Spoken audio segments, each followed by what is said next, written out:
The movie opens with a warm, loving moment, a family of 4 on a yacht in the middle of a vast ocean. The sky is painted with hues of orange and pink as they celebrate the 13-year-old boy's birthday. His father playfully ruffles his hair while his mother sets a candle on the cake. His older sister teases him, and laughter fills the air. It feels like a perfect day.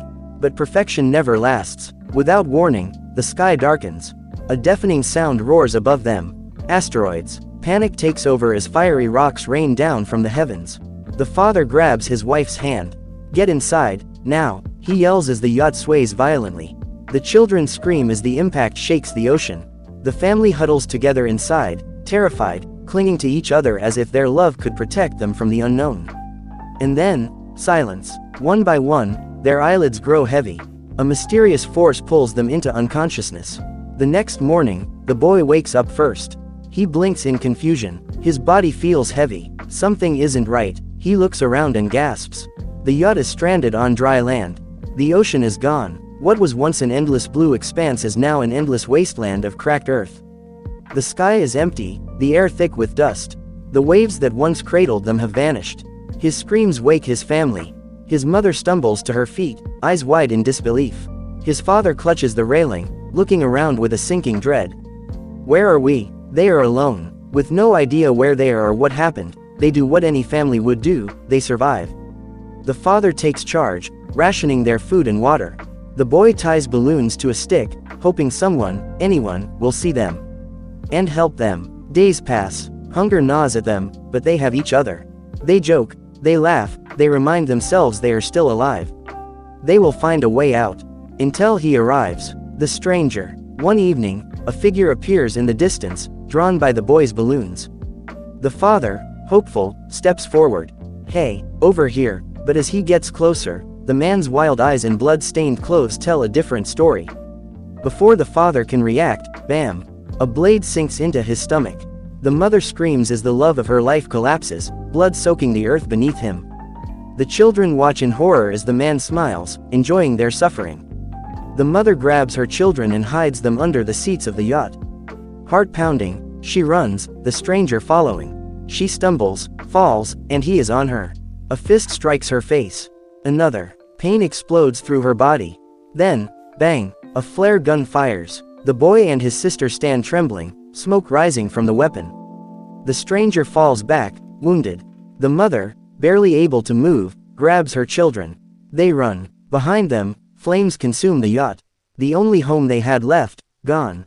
But the nightmare isn't over. The man is still alive. Through the desolate land, the mother and her children run. The sun beats down. Their feet sink in the cracked earth, but they push forward. They find the wreckage of a plane. Hope flickers. Shelter. That night, they sleep, exhausted and broken. But evil never rests. As dawn breaks, the daughter steps away to relieve herself. A shadow moves behind her. The stranger is there, knife raised. She gasps, and, slash, but it's not her blood that spills. The mother, fueled by rage, grief, and the will to protect her children's, drives a knife into his chest. She doesn't stop. She stabs again, and again. Tears stream down her face, but her hands do not tremble. This monster took her husband. She will take his life.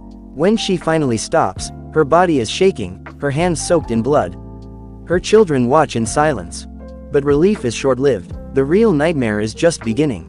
The next morning, the earth rumbles. The mother stirs awake and sees them. Some big-sized creatures. Their claws scrape against metal. Their hollow eyes locked onto them. She doesn't think. She acts. She grabs her children and they run. In the distance, they spot a cluster of containers, and some people. Relief washes over them. They aren't alone. They reach out, screaming for help, but the people hide. Doors slam shut, and then, the creatures descend. Screams, blood, chaos. The family scrambles atop a container as the creatures tear into the hiding people below.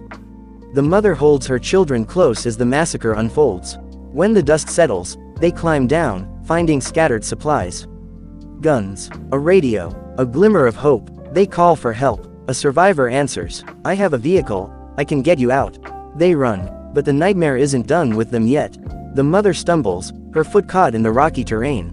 "Go," she tells her children. "Keep running," but they won't leave her. The daughter grabs a weapon and runs back. The mother, Weakened but fierce, fights. Bullets fly, creatures snarl. And then, her daughter came back to save her.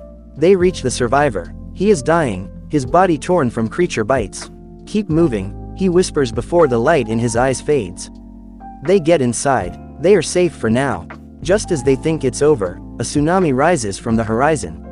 Water surges forward, swallowing everything in its path. The mother grabs her children's hands, holding them tight as the wave engulfs them. The pure darkness. When they wake, the world has changed again. A small town lies ahead. A chance to rest, to gather supplies. But the road isn't over. Their journey continues. I really felt every ounce of this mother's pain. She lost her husband. She bled, she suffered, but she never gave up. She fought, she endured, and because of her, her children survived. What did you think of this film? Let me know in the comments. And if you love movies that push you to the edge of your seat, subscribe.